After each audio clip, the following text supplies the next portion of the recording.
नमस्कार मैत्रिणींनो, आज आपण बघणार आहोत घरगुती पद्धतीने टोमॅटोची चटणी. त्यासाठी मी टोमॅटो स्वच्छ धुतलेत. मग थोडासा कांदा बारीक कापून घेतलेला आहे, टोमॅटो कापून घेतलेले आहेत, अद्रक लसूणची पेस्ट, कोथिंबीर आणि कढीपत्ता घेतला आहे. कढईमध्ये तेल गरम झालं की त्याच्यामध्ये जिरे, मोहरी आणि कांदा टाकून घ्यायचा आहे. तो चांगला परतायचा आहे. त्यानंतर त्याच्यामध्ये कढीपत्ता टाकायचा आहे. मग अद्रक लसूणची जी पेस्ट घेतली होती ती टाकून द्यायची आहे. हळद, तिखट, धना पावडर आणि थोडंसं चवीनुसार मीठ टाकायचं आहे. चांगलं एकजीव झालं की त्याच्यामध्ये जे आपण बारीक केलेले टोमॅटो होते ते टाकून द्यायचे आहेत. ते चांगले एकजीव करायचं आहे सगळं मिश्रण.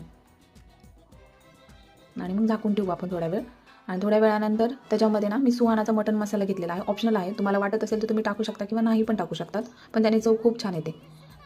मग शेंगदाण्याचा कूट टाकायचा आहे लास्टला आणि थोडंसं पाणी ॲड करून एक 10 मिनटं ना मंद आचेवर ना झाकून ठेवायचे.